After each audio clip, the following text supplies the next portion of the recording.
الحمد لله رب العالمين والصلاة والسلام على خاتم النبيين وعلى آله الطيبين الطاهرين وعلى أصحابه الراشدين المتأدبين. أما بعد فأعوذ بالله السميع العليم من الشيطان الرجيم. بسم الله الرحمن الرحيم. إنما يريد الله ليذهب عنكم الرجس أهل البيت ويطهركم تطهيرا. درود و سلام با آواز بلند پڑھ لیجئے. الصلاة والسلام علیک یا سیدی یا رسول اللہ وعلا آلک و اصحابک یا سیدی یا حبیب اللہ. سب پڑھ لیں.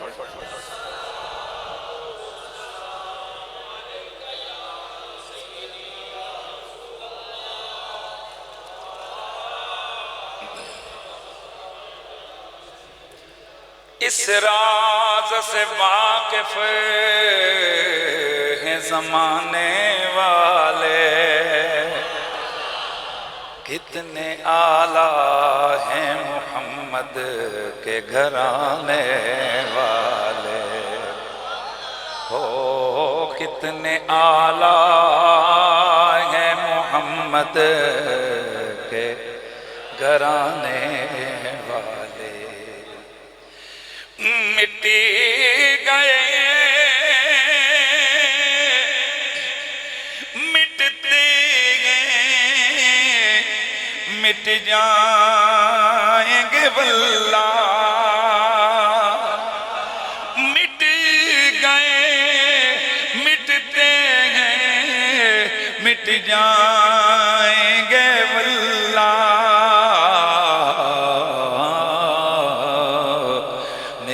حسین تیرا نام مٹانے والے، میرے حسین تیرا نام مٹانے. افضل ہے کل جہان میں گرانہ حسین کا، نبیوں کا تاجدار ہے نانا حسین کا. نبیوں کا تاجدار ہے نانا حسین کا. مٹ آئے نبیوں کا تاجدار ہے نانا حسین کا. ایک پل تھی جہان میں حکومت یزید کی، اب صدیاں حسین کی ہیں.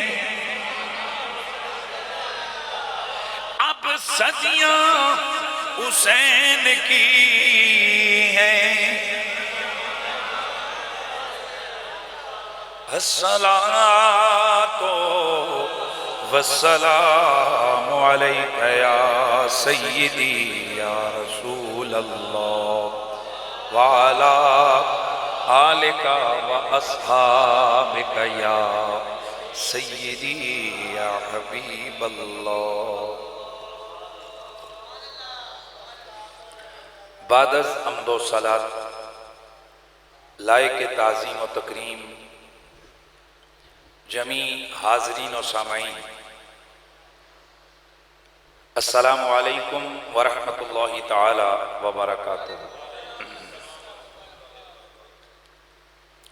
محرم الحرام کا پہلا جمعہ اور ہم اہل سنت و جماعت جن کی تعلیمات و اعتقادات میں حضور کی ہر نسبت سے وفا، عشق اور محبت لازم ہے۔ ہمارا سب کچھ حضور ہے، ہمارا سب کچھ حضور ہے۔ وہ کسی نے کہا تھا نا کہ تجھ میں اور مجھ میں بس یہ فرق ہے واعظ، تیرا کچھ کچھ نبی ہے، میرا سب کچھ نبی ہے۔ ہمارے سب کچھ حضور ہے۔ جب ہم قرآن و سنت کو پڑھتے ہیں کہ حضور مسکرائے تو ہم مسکرا اٹھتے ہیں۔ ہمارے قلب، ہمارے روح کا رشتہ حضور کے ساتھ کچھ ایسا ہے کہ جو چیز حضور کو ہنساتی ہے وہ ہم خود بخود اس پہ ہنس پڑتے ہیں، اور جو چیز حضور کو رلاتی ہے ہم خود بخود اس پہ رو پڑتے ہیں۔ محرم شریف، اس میں ایک ایسا واقعہ تاریخ اسلامی کے اوراق میں موجود ہے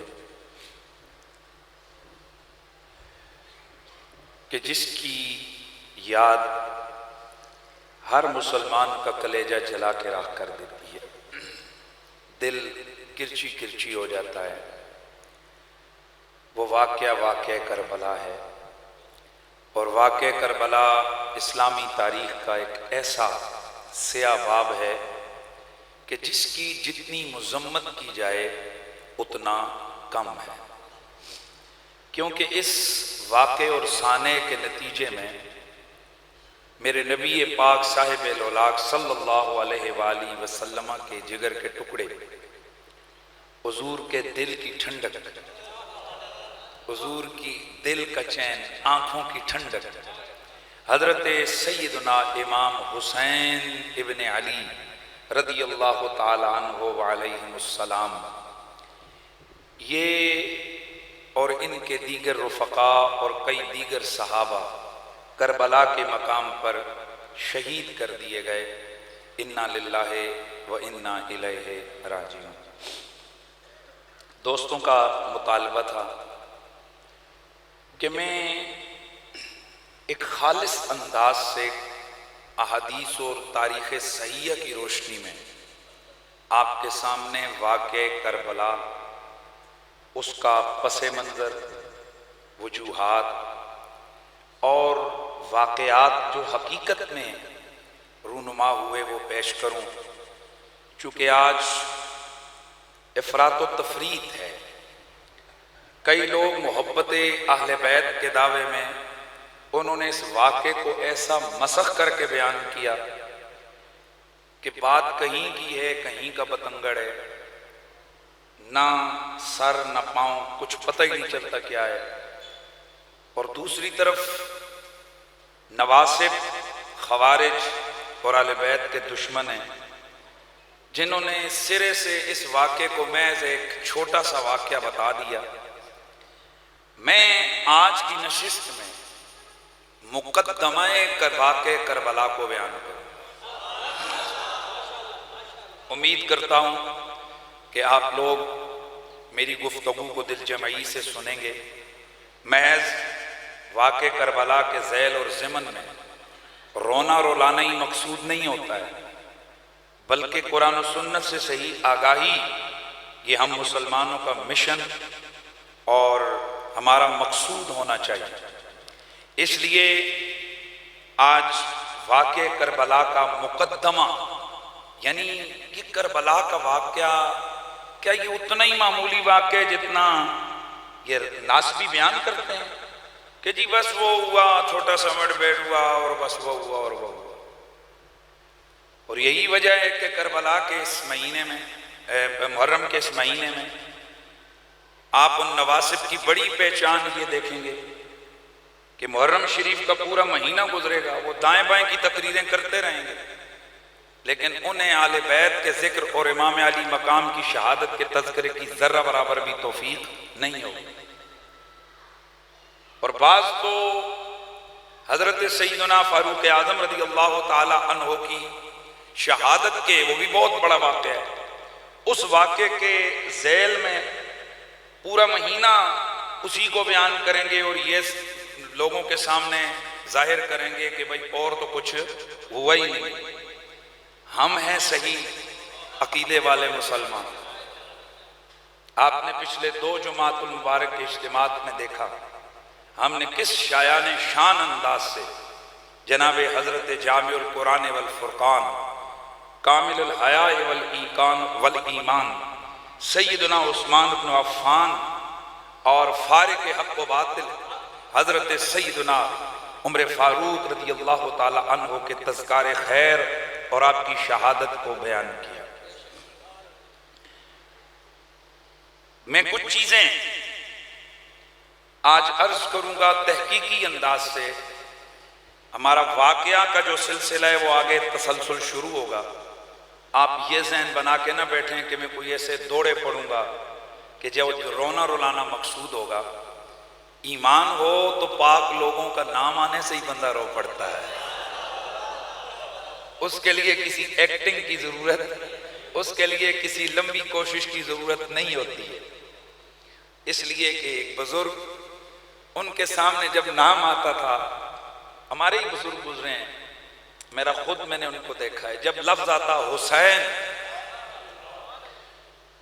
آپ کا گلے میں آپ کی جو ہے نا وہ جس کو کہتے ہیں وہ ہچکی سی بن جاتی اور آنکھوں سے آنسو بہنے لگ جاتے، صرف اتنا کہا جاتا حسین۔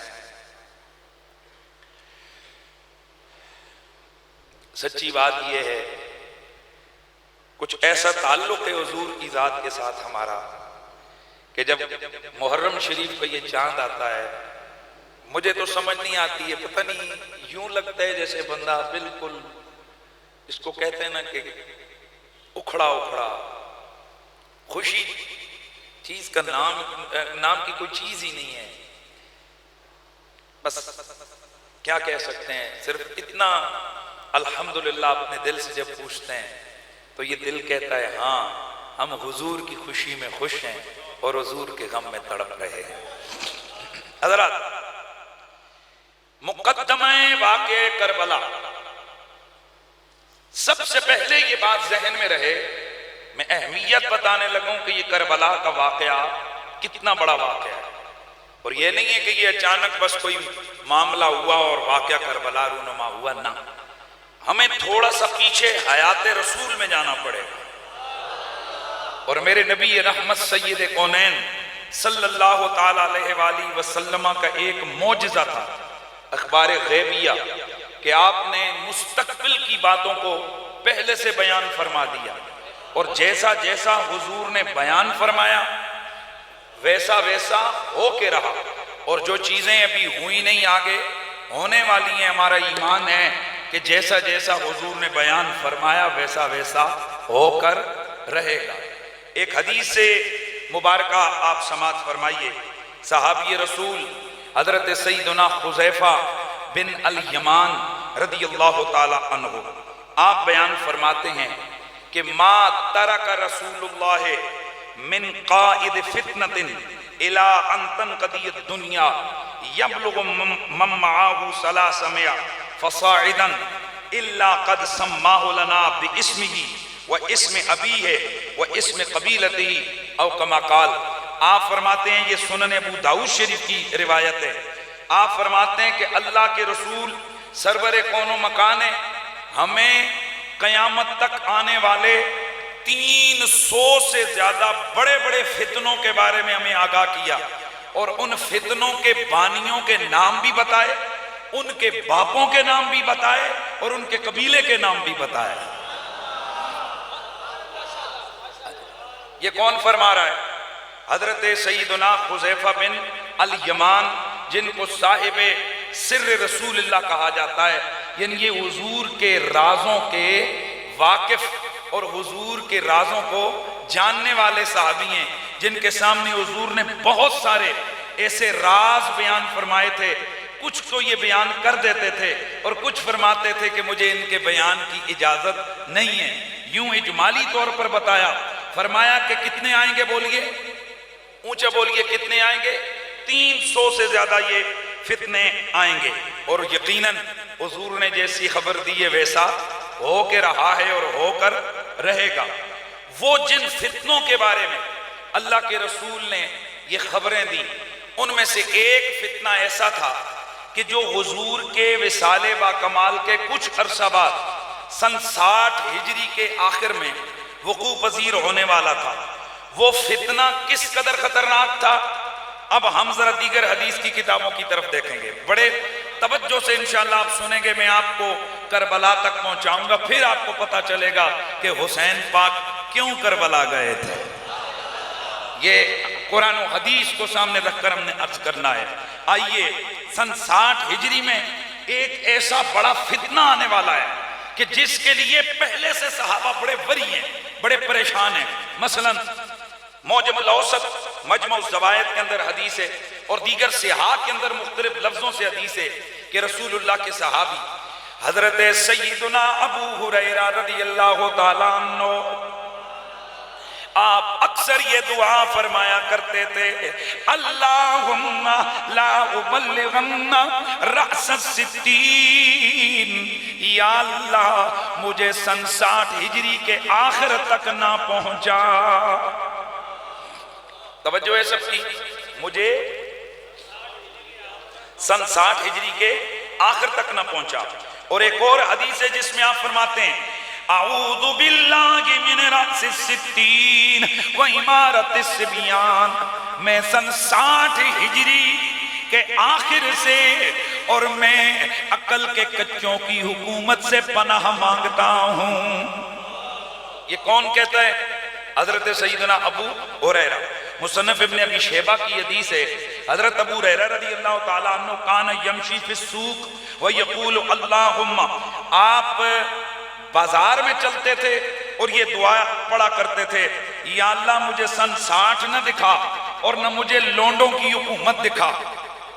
اب توجہ ہے، اس کا مطلب یہ ہے کہ صحابہ پہلے سے جانتے ہیں حضور کے بتائے ہوئے علم کے ذریعے کہ کچھ سن 60 ہجری کے آخر میں، توجہ، سن 60 ہجری کے آخر میں کچھ ہونے والا ہے اور کچھ ایسا ہونے والا ہے کہ مصنف ابن ابی شیبہ کنز العمال، مصنف عبد الرزاق کے اندر اس کی تھوڑی سی تفصیل حضرت ابو ہریرہ رضی اللہ تعالیٰ عنہ بیان فرماتے ہیں۔ آپ سے پوچھا گیا، بابا آپ کیوں دعا مانگتے ہیں سن 60 ہجری کے آخر سے؟ تو آپ فرماتے ہیں، ان قریب بربادی ہے کہ جب عقل کے کچوں کی حکومت ہوگی، اگر لوگ ان کی اطاعت کریں گے تو یہ ان کو جہنم میں داخل کروائیں گے، اور اگر ان کی مخالفت کریں گے تو وہ ان کی گردنوں کو کاٹیں گے۔ پتہ چلا کہ حضرت ابو ہریرہ رضی اللہ تعالیٰ عنہ پریشان ہیں کہ سن 60 ہجری کے آخر میں کوئی ایسی لونڈوں کی حکومت آنے والی ہے، کوئی ایسی لونڈوں کی حکومت آنے والی ہے کہ جو حکومت لوگوں کو جہنم میں داخل کرے گی اگر ان کی بات مانیں گے، اور اگر ان سے ٹکرائیں گے تو ان کے سروں کو اڑائیں گے۔ یہ اس قدر خطرناک فتنہ اور صورتحال آنے والی ہے کہ حضرت سیدنا ابو ہریرہ رضی اللہ تعالیٰ عنہ آپ دعا فرمایا کرتے ہیں۔ اب ذرا سنیے، آپ کی یہ دعا کہاں تک پوری ہوئی؟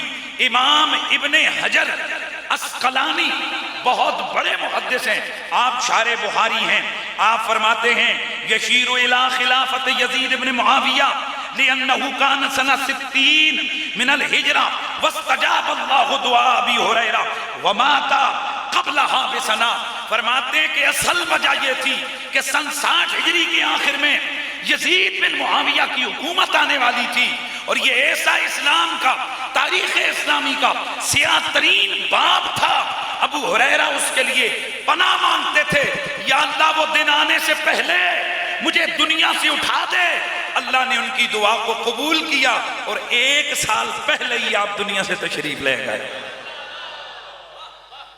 یہی صراحت امام ابن حجر مکی نے سوائق المحرقہ میں فرمائی، ملا علی قاری نے مرقات المفاتیح میں فرمائی، امام قسطلانی شارح بخاری نے ارشاد الساری شرح صحیح بخاری میں فرمائی، شاہ عبدالحق محدث دہلوی نے اللمعات شرح مشکات کے اندر اور شرح شفا کی آپ نے شرح لمحات کے اندر فرمائی، علامہ بدر الدین عینی رحمت اللہ تعالی علیہ نے عمدۃ القاری میں فرمائی، اور ملا علی قاری نے اسی کو شرح شفا کے اندر اس کو روایت فرمایا کہ صحابہ کو پتا تھا کہ سن 60 ہجری کے آخر میں کچھ لونڈوں کی حکومت آنے والی ہے کہ جس نے تباہی پھیر دینی ہے، اس اسلامی نظام کو مسخ کر کے رکھ دینا ہے۔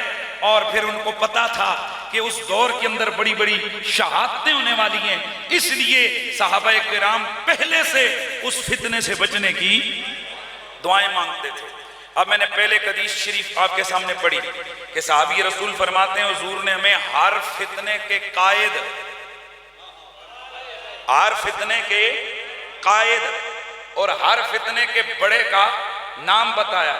دیکھنا یہ ہے کہ اگر یہ سن 60 ہجری کے آخر میں کوئی ایک فتنہ آنے والا ہے تو اللہ کے رسول نے اس کے بارے میں بھی بتایا یا نہیں بتایا؟ تو آئیے حدیث مبارکہ سنیے، روایت سنیے۔ حضرت سیدنا ابو ذر غفاری رضی اللہ تعالی عنہ اس روایت کے راوی ہیں، مصنف ابن ابی شیبہ میں ہے، ابن عساکر نے اس کو روایت کیا تاریخ دمشق کے اندر، جامع الحدیث کے اندر ہے، اور مسند ابو یعلا کے اندر یہ روایت ہے، صحیح ابن خزیمہ کے اندر روایت ہے، اور البانی جیسا محدث کہتا ہے یہ حدیث حسن درجے کی ہے، یہ حدیث، یہ روایت حسن درجے کی ہے۔ وہ کیا ہے؟ حضرت ابو ہریرہ فرماتے ہیں کہ میں نے رسول اللہ کو یہ فرماتے ہوئے سنا کہ اللہ کے نبی نے فرمایا اول من یبدل سنتی رجل من بنی امیہ، کہ پہلا بدبخت جو میری سنت کو تبدیل کر دے گا، میری سنت کی ٹکر میں آئے گا، وہ بنو امیہ میں سے ہوگا۔ قبیلے کا نام بتا دیا، قبیلہ کون سا ہے؟ اونچا بولیے، قبیلہ کون سا ہے؟ بنو امیہ۔ اب اگلی روایت، حضرت ابو عبیدہ بن الجراح عشرہ مبشرہ میں سے ایک صحابی رسول ہیں، آپ اس حدیث مبارکہ کو بیان کرتے ہیں، یہ مسند ابی یعلا کی روایت ہے۔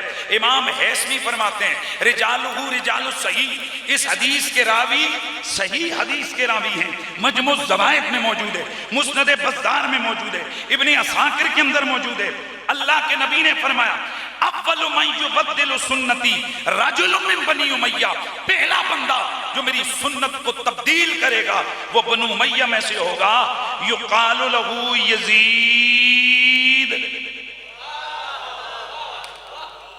بلکہ جو پچھلے والے میں نے دیے اس کے ساتھ ذرا سنیے، حضرت ابو عبیدہ سے مروی جو ایک روایت ہے، فرمایا لا یزال امر امتی قائما بالقسط، میری امت کا معاملہ عدل و انصاف سے چلتا رہے گا، میری امت کی یہ سلسلہ حکومت عدل و انصاف سے چلتا رہے گا، حتی یکون اول من یسلمہ رجل من بنی امیہ یقال لہ یزید، یہاں تک کہ پہلا بندہ جو آئے گا جو اس سنت کے اوپر چھریاں چلائے گا، اس سنت کو بگاڑ دے گا، میرے شریعت و دین کا حلیہ بگاڑے گا، وہ بنو امیہ کا بندہ ہوگا، نام اس کا ہوگا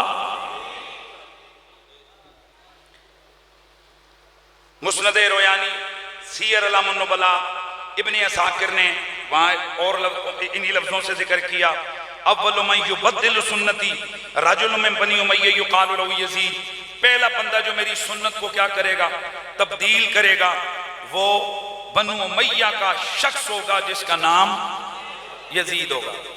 اب یہ احادیث کو جب ہم سامنے اکٹھا کرتے ہیں تو پتا چلا صحابہ کو یہ بھی پتا تھا کہ بنو امیہ کا ایک لونڈا آئے گا، نام اس کا یزید پلید لعین مردود ہوگا، اور یہ بھی پتا تھا وہ حضور کی سنت کو تبدیل کرے گا، یہ بھی پتا تھا وہ رسول اللہ کی شریعت سے ٹکرا جائے گا، یہ بھی پتا تھا بڑا بدبخت ہوگا، یہ بھی پتا تھا جو اس کی باتوں میں چلے تو اپنا عاقبت خراب کرے گا، اور جو اس سے ٹکرائے گا اس کا سر قلم کیا جائے گا۔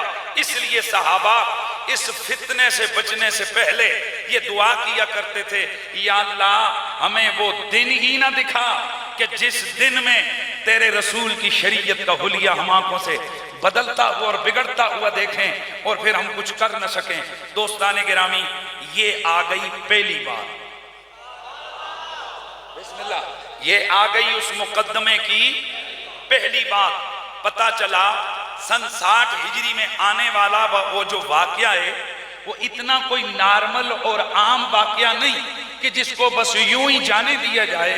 یہ ایک ایسا واقعہ ہے کہ بخاری، مسلم، ترمذی، حدیث صحیحہ، سیاستہ، دیگر اہل سنت کی مستند حدیث اور سیرت کی کتابوں میں موجود ہے کہ یہ ایسا ہائی لائٹڈ معاملہ تھا کہ صحابہ بھی وہ واقعات دیکھنے کے لیے دعا کرتے تھے، یا اللہ وہ دن، بولیے وہ دن ہمیں نہ دکھانا. ایک بات ہو گئی. اب دوسری بات، جس وقت سن 60 ہجری کے آخر میں حضرت معاویہ رضی اللہ تعالیٰ عنہ کا انتقال ہوا، اس کے بعد خلافت پر متمکن ہو گیا ان کا نالائق اور کمینہ اور پلید بیٹا یزید علیہ ما یستحقہ. اللہ کی لاکھ لاکھ اور کروڑ کروڑ لعنتیں ہوں اس قاتل اہل بیت پر. بڑی توجہ سے سننا ہے. یہ یزید تھا کون؟ حضرت معاویہ رضی اللہ تعالی عنہ نے شادی کی تھی 50 سال کی عمر سے آگے بڑھ کر. جب آپ حاکم تھے تو اس وقت وہاں شام اور یمن ایک بڑا عیسائیوں کا قبیلہ تھا جسے قبیلہ بنو کلب کہتے ہیں، اور اسی قبیلہ بنو کلب کے ایک صحابی بنے، یعنی مسلمان ہوئے، حضرت دہیہ کلبی رضی اللہ تعالی عنہ. تو وہ جو قبیلہ بنو کلب تھا وہ بڑا مؤثر قبیلہ تھا. حضرت معاویہ نے سیاسی حالات کو سلجھانے کے لیے، اس وقت حکمران اس قسم کی تدبیریں اختیار کرتے تھے کہ شادی کسی بڑے خاندان سے کر لی تاکہ نظام حکومت میں کوئی خلل نہ آئے. تو ان قبائل عرب عیسائی قبیلوں بالخصوص قبیلہ بنو کلب کی شرارتوں سے بچنے کے لیے حضرت معاویہ رضی اللہ تعالیٰ عنہ نے سیاسی طور پر شادی کر لی اس قبیلے کے سردار ابن بہدل کی بیٹی محسون کے ساتھ. توجہ ہے. یہ ابن بہدل کون ہے؟ عیسائی. وہ لڑکی کون ہے؟ لڑکی کی عمر ہے 20 سے کچھ اوپر. جناب حضرت معاویہ رضی اللہ تعالیٰ عنہ کی عمر ہے 50. شادی ہو گئی. یہ لڑکی دمشق میں آ گئی. ظاہر ہے وہاں پر دمشق کا ایک شاہانہ سلسلہ اور حضرت معاویہ کے دربار کا ویسے بھی ایک شاہانہ انداز تو مشہور ہے. حضرت معاویہ کے دربار کی وہ عالی شان انداز، اس بدوی عورت، وہ جو بدوی قبیلے سے تعلق رکھتی تھی اور غالباً دل میں کوئی اور بسایا ہوا تھا، اس لیے اس کا گزارا اس حکمرانی کے محل میں، شاہی محل کے اندر، حضرت معاویہ کے محل کے اندر اس کا گزارا نہ ہوا.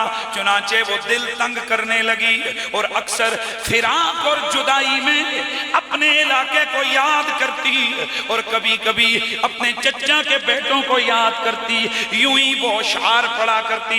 ایک دل اس نے ایسے اشعار پڑھے کہ جن اشعار کے اندر جناب حضرت معاویہ کی بے ادبی کا عنصر نمایاں تھا، جس میں وہ اپنے قبیلے والوں کو یاد کرتے ہوئے حضرت معاویہ کی بے ادبی کر بیٹھی. اس نے وہ اشعار پڑھے جو تاریخ کے اوراق میں مرقوم ہیں، ایک دو نہیں درجنوں کتابوں میں وہ اشعار موجود ہیں. چونکہ میرا مقصود نہیں ورنہ میں وہ سارے اشعار پڑھتا، چونکہ ان میں ایک بے ادبی اور توہین کا پہلو ہے، لہذا میں اتنا ہی بتاتا ہوں کہ اس نے بے ادبی کے اشعار پڑھے. حضرت معاویہ نے ان اشعار کو خود سنا. پھر اس کے بعد ان کی لونڈی نے بھی انہیں خبر دی کہ یہ جو محسون ہے یہ روز رات کو چاند کو دیکھ دیکھ کے اشعار پڑھتی ہے، جس کے اندر آپ کے خلاف اشعار ہوتے ہیں اور اپنے قبیلے کے ماحول کو، کبھی ان کٹیوں کو، کبھی اپنے قبیلے کے ان صحراؤں کو یاد کرتی ہے. حضرت معاویہ نے جب اپنے کانوں سے اپنی توہین سنی تو آپ نے اس کو طلاق دے دی. بعض روایتوں میں ہے کہ یزید ابھی ابھی پیدا ہوا تھا اور بعض کتابوں میں ہے کہ یزید ابھی پیدا نہیں ہوا. چنانچہ یہ اپنے واپس گھر چلی گئی، وہیں پہ یزید پیدا ہوا. اور بعض روایتوں میں کہ یزید کو ساتھ لے کے چلی گئی۔ اب ذرا غور کیجئے یہ یزید کون ہے؟ پرورش ایک عیسائی عورت کے گھر میں، پرورش ایک عیسائی خاندان کے اندر، پرورش ایک عیسائیوں کی غالب اکثریت والے قبیلے میں ہو رہی ہے۔ وہ قبیلہ جو مسلمانوں سے بڑا تنگ ہے، کیونکہ مسلمانوں کے ہاتھوں انہوں نے بڑی شکستیں کھائی ہوئی ہیں۔ اس قبیلے کے اندر اس یزید لعین مردود کی پرورش ہوتی ہے۔ مجھے سمجھ نہیں آتی، میں یہ کہنا نہیں چاہتا تھا لیکن میں کہتا ہوں کہ اس محسون نامی عورت سے یار لوگوں کا کیا پیار ہے کہ میں نے کئی لوگوں کو دیکھا کہ انہوں نے اپنی کتابوں کے اندر لکھا کہ وہ بڑی نیک تھی، بڑی پارسا تھی، بڑی فلانی تھی، بڑی ٹمکانی تھی۔ سوال یہ پیدا ہوتا ہے اس کے قصیدے پڑھ کر آپ نے کیا لینا ہے؟ اب کیا ثابت کرنا چاہتے ہیں؟ ہم نے تو یہی پڑھا عیسائی تھی، آخر دم تک عیسائیت پہ رہی، انہی کے یہاں پلی بڑی، وہیں پہ مری۔ اور کریکٹر وائز میں اور نہیں کہتا، میں نے آپ کو بتا دیا جو اشعار پڑھے، اب اس نے کیوں پڑھے واللہ عالم۔ اسی وجہ سے حضرت معاویہ نے اس کو طلاق دے کر اپنے گھر بھیج دیا باپ کے پاس۔ تو ہمیں تو یہی سمجھ آتا ہے کہ یہ جو یزید لعین کے کرتوت ہیں نا، ان کرتوتوں کے پیچھے یہ کوئی چھوٹا سا مسئلہ نہیں ہے کہ بھائی بندہ اٹھے اور چھوٹے چھوٹے بچوں کو بھی قتل کروا دے، مدینے پہ بھی حملہ کروا دے، شراب کی تعریفیں کرے، ام المومنین حضرت عائشہ کی طرف پیغام نکاح بھیجے، یعنی سیدھے سیدھے کافروں والے کام کرے۔ کیسے ہو سکتا ہے؟ میں آپ کو مقدمہ بتا رہا ہوں، ہو سکتا ہے۔ کیوں؟ کہ بھئی اس نے آنکھ کھولی عیسائیوں کے گھر، کھایا عیسائیوں کے گھر، پیا عیسائیوں کے گھر، جو کچھ زندگی گزاری ابتدائی عیسائیوں کے گھر۔ آپ کو پتہ ہے کہ کچے دماغ کے اندر جو لکھ دو، جو ڈال دو، وہی بیٹھ جاتا ہے۔ تو ان لعینوں نے یقیناً اس پلید کے ذہن میں یہ ڈالا ہوگا کہ تمہارے بڑوں کو محمد عربی کے خاندان میں حضرت علی نے قتل کیا ہے۔ یار انہوں نے ڈالا ہوا تو تھا کہ جب یہ لعین مردود جس وقت یہ معاذ اللہ کربلا کا واقعہ پیش آیا تو اس نے شراب کے نشے میں مست ہو کر اشعار پڑھے، جس میں اس نے کہا تھا کہ آج اگر میرے وہ بدر کے مقتولین زندہ ہوتے تو وہ آج دیکھتے کہ میں نے محمد کی آل سے چن چن کے کیسے بدلہ لیا ہے۔ سارے استغفر اللہ پڑھو۔ تو یہ مقدمہ بیان کرنا بڑا ضروری ہے، چونکہ آگے چل کر بہت ساری چیزیں ہمارے سامنے بڑی واضح ہونی ہیں۔ تو یہ ہے یزید۔ سمجھ آ رہی ہے یزید کون ہے؟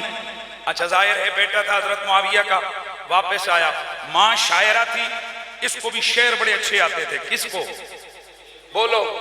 اچھا کئی لوگوں کو اور کچھ نہیں ملا تو جن شعراء نے اس کی زندگی کے حالات میں لکھا کہ بڑے اچھے شعر کہتا تھا، وہ کہتے ہیں جی بہت اچھا شاعر اور ادیب تھا۔ اور بات سنو، ادیب اور شاعر ہونے سے بدماشی نہ خنا ہونے کا کیا تعلق ہے؟ میری بات سمجھ آئی؟ یعنی وہ کہتے ہیں جی فلانے امام نے لکھا کہ یہ بڑا اچھا شاعر تھا اور بڑا ادیب تھا۔ بھئی ادیب کا مطلب ہے وہ دیہات، عرب کے دیہات میں رہا، اس کی زبان بڑی اچھی تھی، اچھے شعر پڑھتا تھا۔ اور اگلی بات نہیں بتائیں گے یہ مردود آپ کو، اس کی ساری شاعری اللہ کی توحید میں نہیں ہے، حضور کی رسالت کی شان میں نہیں ہے، صحابہ اور اہل بیت کی عظمت، قرآن کی حقانیت یا اسلامی شاعر کی عزت پر نہیں ہے۔ اس کی ساری شاعری شراب کی تعریف میں ہے۔ بولو، جتنے یہاں محقق لوگ ہیں یہ میری تقریر بعد میں سنیں گے، وہ خود تحقیق کر لیں کہ جو شعراء عرب کے حوالے سے تحقیق کی گئی ہے کہ کس کس شاعر نے کس کس معاملے میں اچھے شعر کہے، تو شراب کی تعریف میں جس شاعر نے سب سے اچھے شعر کہے وہ کون ہے؟ بولو جناب، ہم بالکل اس کی ایک کوالٹی مانتے ہیں۔ دیکھیں نا جی، جس میں جو کمال ہو، وہ ایک دفعہ میں نے ایک بدبخت تھا اس کے بارے میں کہہ دیا، میں نے کہا یار وہ اچھا بولتا ہے، تو کسی نے کہا دیکھیں قریشی صاحب نے بھی تعریف کر دی۔ میں نے کہا بھائی اچھے بولنے سے حق پہ ہونے کا کیا تعلق؟ ایک بندہ کہے جی فلانا کتا بڑا چنگا بھونکتا ہے، تو کیا اس کا یہ مطلب ہے کہ وہ کتے کو حلال کہہ رہا ہے؟ اور بھائی کتے کا حرام ہونا حلال ہونا اور مسئلہ ہے، اس کا چنگا بھونک لینا، اس کا جا کر گدڑ کو چنگی طرح سے پکڑ لینا یا اس کتے کا چنگا شکار کر لینا یہ اور مسئلہ ہے۔ اسی طرح یزید کا شراب کی شان میں شاعری کرنا اور بات ہے، اور اس کتے کا قاتل اہل بیت ہونا اور بات سمجھ آ رہی ہے سب کو؟ یہ کتنی باتیں ہو گئیں؟ 2 باتیں۔ کتنی؟ 2 باتیں۔ کوشش کرتا ہوں جلدی جلدی باتوں کو ختم کروں۔ کتنی باتیں ہو گئیں؟ 2۔ پہلی بات، دوسری بات کہ یہ یزید کا بیک گراؤنڈ کیا ہے۔ اب اس نے یوں ہی عیاشی مکاری میں زندگی گزاری، کبھی لونڈے بازیاں کرتا ہے، میں جو بات کر رہا ہوں بڑی ذمہ داری سے کر رہا ہوں، کبھی شراب پیتا، کبھی اس کو دوسری عادت تھی مفعولیت والی، انگلش میں لفظ گئے استعمال ہوتا ہے، اردو میں نہیں بیان کرتا، ذرا اچھا نہیں لگے گا کانوں کو، کریکٹر سمجھا رہا ہوں، سمجھ آ رہی ہے بات؟ زانی، شرابی، لچا، لفنگر، بازاروں میں کھڑو کر ہا ہا ہا ہا اوہ باش قسم، لوگ جا رہے ہیں راستے میں کھڑو کر عورتوں کو دیکھ رہے ہیں، او باش کمینہ۔ حضرت معاویہ رضی اللہ تعالیٰ عنہ کے انتقال کے بعد حکومت آ گئی اس لچے کے ہاتھ میں، اور اس کی بیعت لے لی گئی زبردستی۔ اس سوال کا جواب دے رہا ہوں کہ اتنا لچا لفنگا تھا تو صحابہ نے بیعت کی کیوں؟ بے شک کئی شریف لوگوں نے، نیک لوگوں نے، صحابہ نے، تابعین نے اس کی بیعت کر لی، لیکن کیسے کی؟ تلوار کے زور پہ، اور اپنی جان بچانے کے لیے ان لوگوں کا تلوار کے زور پہ بیعت کرنا ان کے لیے شرعی نقطہ نظر سے رخصت کا باعث تھا۔ جیسے ایک آدمی بیمار ہو اور وہ روزہ کھائے اس کو رخصت ہے، لیکن اگر بیماری کے باوجود مشقت اٹھا کر روزہ پورا کرے عزیمت ہے، اس کو ڈبل ثواب ملے۔ اسی طرح اس لعین نے اپنے حکمرانوں کو، اپنے جو اس کے گورنر تھے، مختلف شہروں کے اندر اس نے زبردستی بیعت کروائی، کئی لوگ جو بیعت نہ کر سکے ان کو قتل کروا دیا، کئی لوگ راتوں رات ان کو، جس کو کہتے ہیں نا خفیہ قتل، ٹارگٹ کلنگ کے ذریعے سے رستے سے ہٹا دیا گیا۔ چنانچہ انکار کرنے والے لوگوں میں 4 لوگ باقی رہ گئے، عبداللہ بن عمر، عبداللہ بن عباس، عبداللہ بن زبیر اور حسین ابن علی۔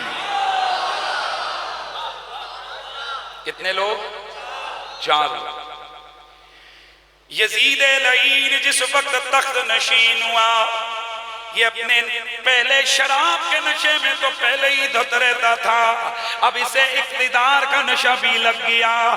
لوگوں تم نے بھی سنا پڑا ہوگا، سب نشوں سے بڑا نشہ اقتدار کا نشہ ہوتا ہے۔ یہ اقتدار کا نشہ بیٹے کے ہاتھوں باپ کو قتل کروا دیتا ہے، باپ کے ہاتھوں بیٹے کو قتل کرنے پر مجبور کر دیتا ہے۔ میرے دوستو یہ ایسا نشہ ہوتا ہے کہ جو بڑے سے بڑا الٹا کام بندے سے کروا دیتا ہے۔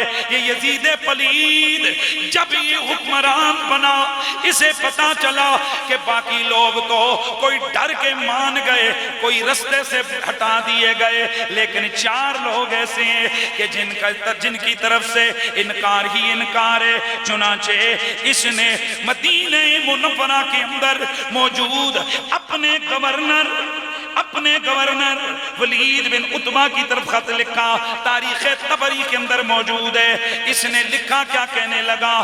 فَخُذُ حُسَيْنًا وَعَبْدَاللَّهِ بْنَ عُمَرْ وَعَبْدَاللَّهِ بْنَ زُبَيْرْ بِالْبَيْعَةِ أَخْذًا شَدِيدًا لَيْسَتْ فِيهِ رُخْصَةٌ۔ کہنے لگا میں اور کچھ نہیں جانتا، یہ جیسے بھی ہیں کیسے بھی ہیں، ان چاروں کو بلا، ان کو بلا کر سختی سے ان کی بیعت لے، اگر بیعت کریں تو ٹھیک ہے، وگرنہ ان کا سر تن سے جدا کر دیا جائے۔ توجہ ہے جی، سیدھا سیدھا آرڈر دے دیا کہ ان سے بیعت لو، یعنی ان کو کہو کہ یہ میرے اقتدار کو مانیں۔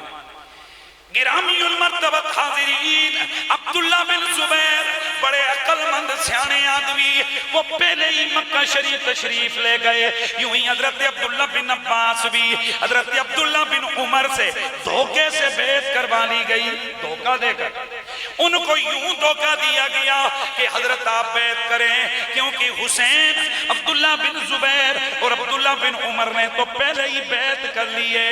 آپ نے فرمایا اور جب نبی کے شہزادے نے بیعت کر لی تو عمر کا بیٹا وہ بھی اسی دلیل سے بیعت کرتا ہے جس دلیل سے حسین ابن علی نے کی ہے۔ حالانکہ امام علی مقام رضی اللہ تعالیٰ عنہ، آپ سے جب کہا گیا کہ آپ بیعت کیوں نہیں کرتے، آپ نے ایک ایسا جملہ بولا کہ جس جملے نے تاریخ رقم کر ڈالی۔ آپ مسکرائے، فرمایا او حاکم مدینہ، مجھ جیسے یزید جیسوں کی بیعت نہیں کیا کرتے۔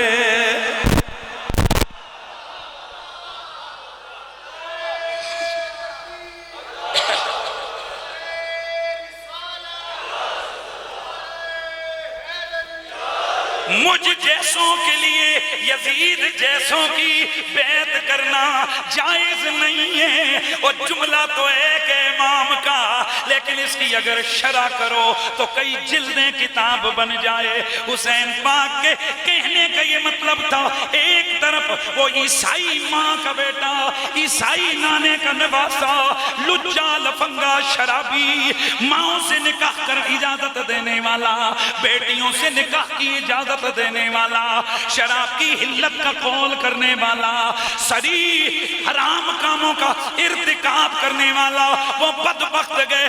اس کی بیعت کرنے کا مطلب تو یہ گئے کہ نانے کا دین اس کے ہاتھوں میں دے دیا جائے، اس کی حکمرانی ماننے کا مطلب تو یہ گئے کہ وہ جو کر رہا ہے میں اسے درست سمجھ رہا ہوں۔ چنانچہ فرمایا حسین جیسے یزید جیسوں کی بیعت نہیں کیا کرتے۔ مطلب یہ تھا اے حسین جس کا نانا نبی ہے، جس کی ماں فاطمہ ہے، جس کا بابا علی ہے، جس کا بھائی حسن ہے، جو نوجوانان جنت کا سردار ہے، جس کی مدد میں آیت مودت اتری ہے، جس کی شان میں آیت تطہیر آئی ہے، جس کی شان میں آیت مباہلہ آئی ہے، جسے نبی نے کندھوں پہ اٹھا کے پالا ہے، جسے نبی نے سینے پہ سلایا ہے، جسے نبی نے اپنے نوری لبوں سے چوما ہے، جسے نبی نے اپنے نوری لعاب کی گھٹیاں دی ہیں، جسے نبی نے حسین منی وانا منہ فرمایا ہے، کہاں وہ اور کہاں وہ پلید جس کی ماں عیسائی، جس کا نانا عیسائیوں کا سردار، جو خود لچا لفنگا ہے۔ حسین جیسے یزید جیسوں کی کبھی بیعت نہیں کر سکتے۔ بھائی بات سمجھ آئیے؟ اسی لیے تم کہتے ہیں کہ افضل ہے کل جہان میں گھرانہ حسین کا ہے، افضل ہے۔ جتنے بیٹھے ہو مل کے پڑھ لو، افضل ہے کل جہان میں گھرانہ حسین کا، کیوں؟ نبیوں کا تاجدار ہے نانا۔ او آمنہ مسجد میں آنے والوں جتنے بھی آئے ہو اپنے سینے کی آواز لگا کر محبت حسین کا اظہار کر کے بتا دو الحمدللہ ہم کل بھی حسینی تھے، ہم آج بھی حسینی ہیں، ہم دنیا سے جائیں گے بھی حسینی، قیامت والے دن حسین ابن علی کے جھنڈے تلے اللہ ہمارا حشر بھی فرمائے گا۔ افضل ہے کل جہان میں گھرانہ،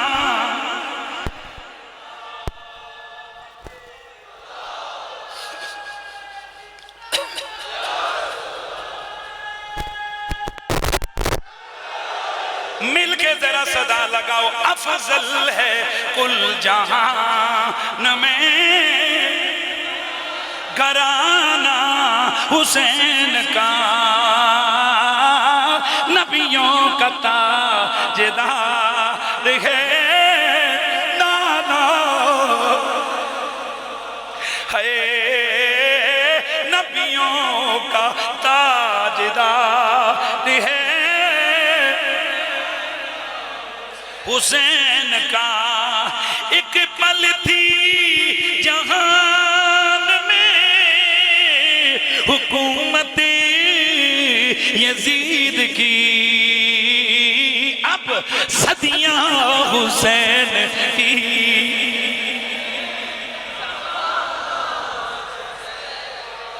او میرے ربا تو گواہ ہو جا، او فرشتوں تم گواہ ہو جاؤ، او کرامن کاتبین تم لکھ لو، او آمنہ مسجد کے در و دیواروں او تم گواہ ہو جاؤ، او نبی کا کلمہ پڑھنے والوں تم گواہ ہو جاؤ۔ ہم برسر منبر سینہ تان کر کہتے ہیں صدیاں حسین کی ہیں،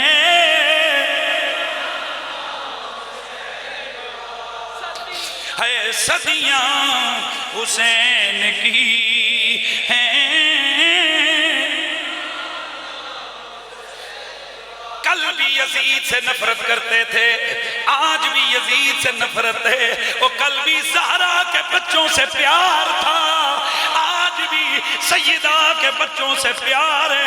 اللہ کرے گا اگر دل چیر کے دکھانے کی چیز ہو اسے کوئی دیکھ کے چیک کر لے، ایک بوٹی بوٹی پر علی و حسنین کا نام لکھا ہوگا، صدیاں حسین کی۔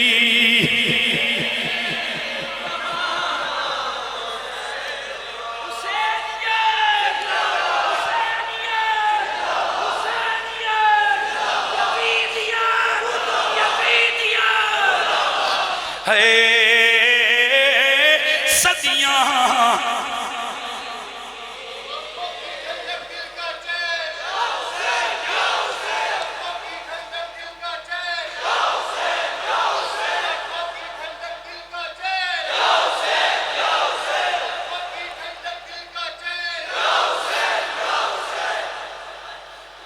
حضور حسینیوں سے پیار کرتے ہیں۔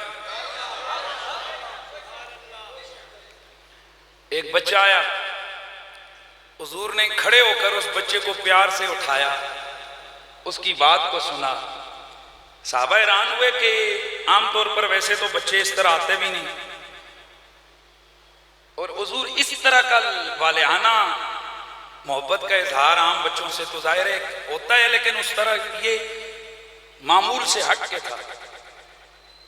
تو سوالیہ نظروں سے سوال کیا، یا رسول اللہ یہ کیوں؟ فرمایا یہ میرے حسین کا ساتھی ہے۔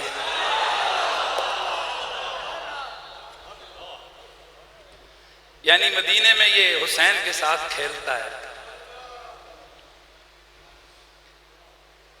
حضور کتنا پیار کرتے تھے امام سے، وہ روایت آپ نے سنی ہے، صحابی رسول فرماتے ہیں، حافظ ذہبی نے اس کو لکھا ہے کہ ایک صحابی نے دعوت پکائی، حضور بھی اس دعوت میں تشریف لے گئے، جاتے ہوئے امام حسین کو بھی لے گئے۔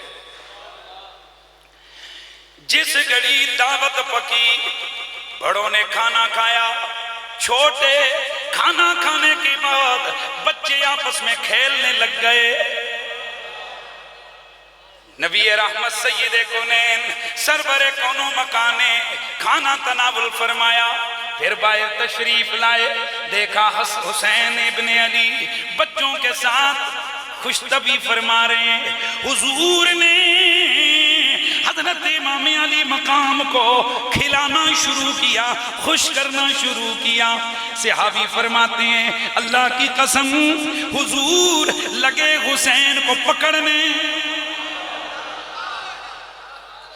لگے حضور امام علی مقام امام حسین کو پکڑنے۔ کبھی حسین ادھر نکل جاتے، کبھی ادھر نکل جاتے، کبھی حضور کی ٹانگوں سے نکل جاتے۔ حضور بھائی اب بڑا بندہ بچے کو آرام سے پکڑ سکتا ہے، لیکن حضور انہیں خوش کر رہے تھے، انہیں ہنسا رہے تھے۔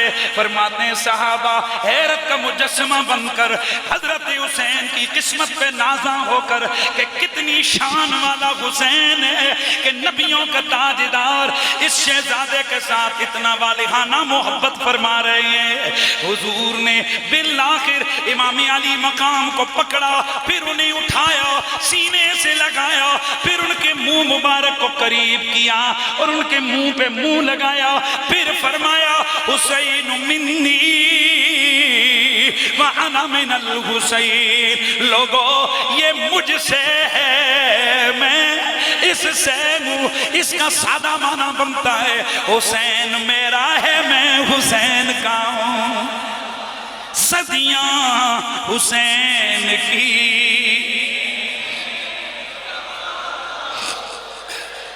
اللہ جانتا ہے یہ جو قصیدے نبی کے بچوں کے پڑھ رہے ہیں، اللہ گواہ ہے صرف اس لیے دل سے زور لگا کے پڑھ رہے ہیں۔ اے اللہ تو دلوں میں ڈالنے والا ہے۔ میرے مولا آج آمنہ مسجد کے اندر یہ جو سینکڑوں ہزاروں لوگ آئے ہوئے ہیں، میرے مولا انہیں جاتے ہوئے حسنین کریمین کے پیار کی دولت عطا فرما کے بیٹھ، تاکہ یہ سوئیں ان کے دل میں حسین ہو، یہ جاگے ان کے دل میں حسین ہو، یہ جیئیں ہم سب جیئیں دل میں حسین ہو، اور قیامت والے دن جب اٹھیں تو ہمارے آگے آگے حسین ہو، اور صدیاں حسین کی۔ دیکھو بعض جگہ بندہ ڈیلے پہلے میں تحقیقی جملے بول رہا تھا تو میں آپ سے کہہ رہا تھا بڑے آرام سے سنو، اب عشق سے سنو، محبت سے جھوم جاؤ اور محبت سے پڑھو۔ نبیوں کا تاجدار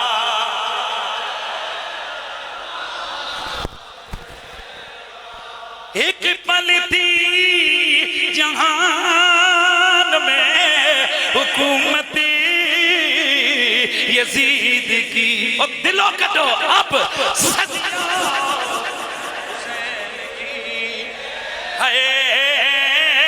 صدیاں حسین کی۔ او یزید کے بچوں، او یزید کو اپنا باپ کہنے والوں، تم مٹ جاؤ گے، تم مر جاؤ گے، تمہاری نسلیں بھی بگڑ جائیں گی، مٹ جائیں گی، لیکن اس دھرتی پر میرے حسین کا نام کبھی مٹنے والا نہیں ہے۔ جب جب تک مسجد باقی ہے میرا حسین باقی ہے، جب جب تک منبر باقی ہے حسین باقی ہے، جب جب تک قرآن باقی ہے میرا حسین باقی ہے، جب جب تک بخاری مسلم ترمذی ابن ماجہ نبی کی حدیث کی کتابیں باقی ہیں، حسین کی عزت و عظمت باقی ہے۔ تو پھر ہمیں نے اسی لیے تو یہ نعرہ لگایا ہے کہ صدیاں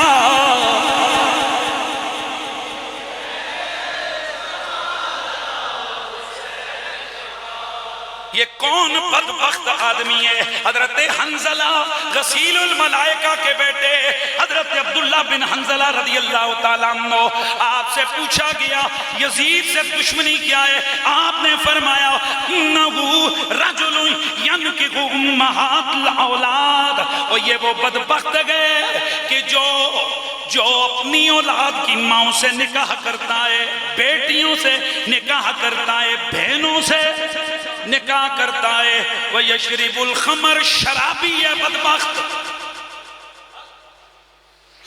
آج آپ اپنے شرابی حکمرانوں پہ قیاس نہ کریں۔ میں نے ایک بدبخت یزیدی کی تقریر سنی، کہنے لگا کڑی وڈی گل ہوئی اتھے تو سارے ہی شرابی نے، تو انہیں شرابیاں وچ تو ہیں، نہیں سمجھ ہے، ان شرابیوں کے سامنے تو ہے بندے کا پتر بن، اس لانتی شرابی کے سامنے میں اور تو نہیں۔ کوئی بات کو سمجھو نا یار، اس بدبخت لانتی شرابی کے سامنے میں اور تو نہیں، ان کے سامنے تطہیر والا حسین تھا، رسول کے شہزادہ تھا، ہائے ہائے، جن کے آپس میں بڑے وعدے وعیدیں تھیں۔ اگر حضور صحابہ کو سب کچھ بتائے بیٹھے تھے، یزید آئے گا، فلاں فلاں ہوگا، تو گھر میں کچھ نہیں بتایا ہوگا۔ میں چیلنج سے آپ کے سامنے کہتا ہوں، خدا کی عزت کی قسم، مولا علی پاک کی زندگی کا ایک ایک دن آپ اٹھا کے پڑھیں اور اس کو حضور کی حدیثوں پہ پرکھیں۔ حضرت علی نے جو کچھ کیا وہ کیا جس کا حضور نے ان کو پہلے بتایا ہوا تھا۔ کس سے لڑنا ہے، کس کو قتل کرنا ہے، کس کو ٹھکانے لگانا ہے، کیا کرنا ہے اور کیا نہیں کرنا، مولا علی کو سب کچھ حضور پہلے سے بتا کے گئے تھے۔ بھائی جیسے میں نے آپ کو بتایا، حضرت عثمان غنی رضی اللہ تعالیٰ عنہ چاہتے تو ان بلوائیوں کو وہاں سے بھگا نہیں سکتے تھے، پر نہیں، فرمایا میرے حبیب نے مجھ سے وعدہ لیا ہوا ہے۔ ہاں، لوگ سمجھ رہے کمزور ہو کر، وہ بدبخت بلوائی سمجھ رہے تھے عثمان جو ہے نا کمزور ہو کر یہاں پر دبا ہوا ہے، اور بھائی طاقت بڑی تھی، اگر صرف بنو ہاشم کے شہروں کو ہی حکم دے دیتے حضرت عثمان، اگر مولا علی کو ہی حکم دے دیتے تو ان بلوائیوں کی کیا جرت تھی، پر عثمان کہتے ہیں نہیں، کسی نے تلوار نہیں اٹھانی ہے۔ عبداللہ بن زبیر کہتے ہیں 2 دفعہ تلوار نکالی، زیرہ پہنی کہ یار کھڑکاؤں ان کو، پھر جا کر پوچھتا امیر المومنین کیا حکم ہے، فرماتے چپ کر کے گھر بیٹھو، کہتے ہیں ہم غصے سے گھر آ کر بیٹھ گئے کہ یہ کرتے کیا ہے۔ جب آپ سے پوچھا گیا تو آپ نے فرمایا عاہدنی عاہد الیہ حبیبی، میرے محبوب نے مجھ سے ایک وعدہ کیا تھا، اس وعدے کو پورا کر رہا۔ حسین پاک سے بھی وعدے ہوئے تھے اور ان وعدوں کو انہوں نے پورا کرنا تھا۔ بہرحال اس شرابی بدمعاش لفنگے بدمست کمینے یزید بن معاویہ یزید لعین نے، اس خبیث نے جب امام علی مقام کی شہادت کے حوالے سے آرڈر جاری کیے کہ یہ اگر بیعت نہیں کرتے تو ان کا سر کاٹ دیا جائے، چنانچہ آپ کو دھوکے سے دارالامارت میں بلایا گیا، لیکن آپ اپنی ہاشمی فصاحت اور بلاغت کے ذریعے سے اپنے لفظوں سے اس کو شکست دے کر حاکم کو واپس تشریف لائے۔ آپ نے فرمایا حسین جیسے اس کی بیعت نہیں کر سکتے، اور اگر کریں گے بھی تو پھر ایسے چھپ کے نہیں کریں گے۔ وہ ہم لوگ ایسے تو نہیں ہیں کہ راتوں رات تم ہمیں دارالحکومت میں دارالامارت میں بلاؤ، جو ہے نا حکمرانی کی بلڈنگ میں بلاؤ اور ہم سے تم بیعت لے لو۔ بھائی میں حسین ہوں، ہم نے جو کچھ کرنا ہوتا ہے وہ چھپ کے نہیں کرتے، سر عام کرتے ہیں۔ چنانچہ آپ نے راتوں رات اپنے گھر والوں کو تیاری کا حکم دیا کہ اب مدینے کے اندر مزید ہمارے لیے یہ جگہ تنگ ہو گئی ہے۔ میرا وجدان کہتا ہے کہ آپ نے بھی حضرت عثمان کی اس سنت کو پورا کرنے کے لیے کہ کہیں نبی کے مدینے میں کشت و خون کا بازار نہ گرم ہو جائے، مگر نہ اس وقت تو یہاں ہاشمیوں کی تعداد زیادہ تھی، وہ حکومت کے لونڈے تو چند تھے، آپ چاہتے تو ان کا کاٹ کے رکھ دیتے، لیکن آپ نے فرمایا نہیں، آپ نے وہاں سے رخت سفر باندھا اور آپ مدینہ منورہ سے مکہ شریف کی طرف آنے لگے۔ اب ہر بندہ، مجھے اس پر حاشیہ آرائی کی کوئی ضرورت نہیں ہے کہ جب امام علی مقام نے مدینے کو چھوڑا ہوگا تو آپ پر کیا گزری ہوگی۔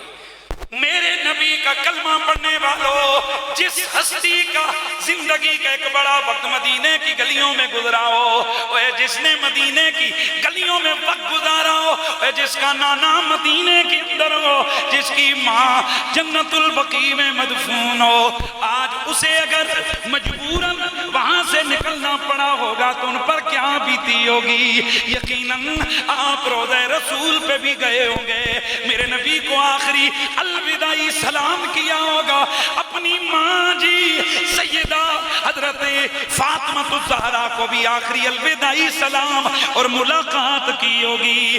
آپ نے یقیناً مدینے کے در و دیوار کو الوداع کیا ہوگا کہ اے مدینے کے در و دیواروں الوداع، اب حسین کی پھر تم سے ملاقات نہیں ہوگی۔ میرا ذوق کہتا ہے کہ حضور کی خدمت میں عرض کی ہوگی، نانا نانا آپ کے کندھوں پہ کھیلنے والا حسین، آپ کی لحاف کو اپنی گھٹی بنانے والا حسین، آپ سے محبت پیار کرنے والا حسین، انگلی پکڑ کے جس کو چلایا آپ کا وہ حسین آپ کو الوداع کر رہا ہے۔ ہاں نگاہ غور سے دیکھو ایک روح مومنین جا رہا ہے کربلا، خیر البشر کا جانشین، آسمان ہے لرزہ برندام، جنبش میں زمین، فرق پر ہے سایہ افغن، شاہ پر روح الامین، اے شگوفو السلام، اے خفتہ کلیو السلام، اے شگوفو السلام، اے خفتہ کلیو السلام، اے مدینے کی نظر افروز گلیو السلام، اے مدینے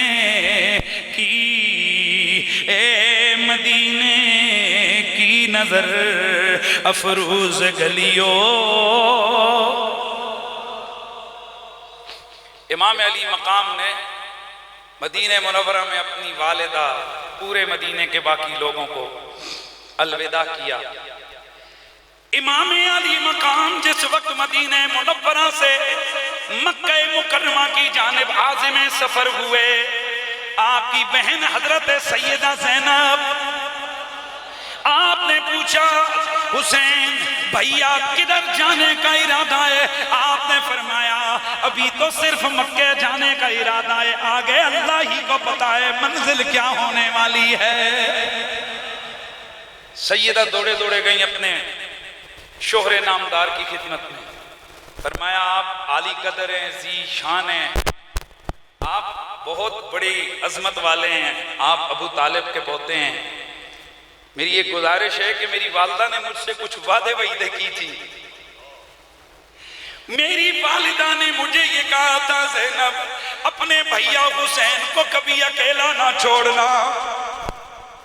اے میرے شوہر نامدار، مجھے اگر اجازت دے دو، تم میرے شوہر ہو، میرے سر کے تاج ہو، لیکن میری ماں سیدۃ نساء العالمین کی نصیحت ہے، میں چاہتی ہوں کہ میں اپنے بھائی حسین کے ساتھ سفر میں شامل ہو جاؤں، اور میں یہ چاہتی ہوں کہ یہ جو دو میرے چھوٹے چھوٹے شہزادے اون و محمد ہیں یہ بھی میرے ساتھ چلے جائیں۔ شوہر نے فرمایا زینب میں کون ہوتا ہوں جو ماں بیٹی کی وفاؤں کی اداؤں میں حائل ہو؟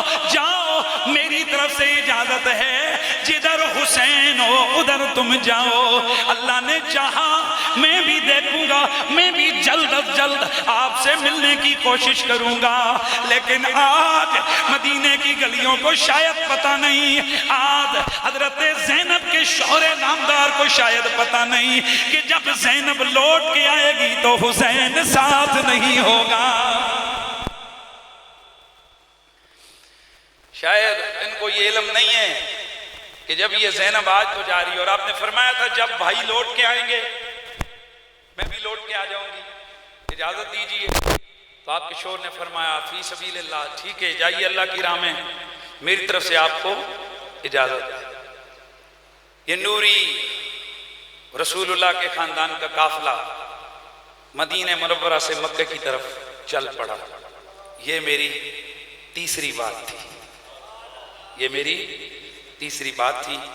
آگے کیا ہوا انشاءاللہ العزیز تسلسل کے ساتھ انشاءاللہ باحوالہ گفتگو ہماری ہوگی۔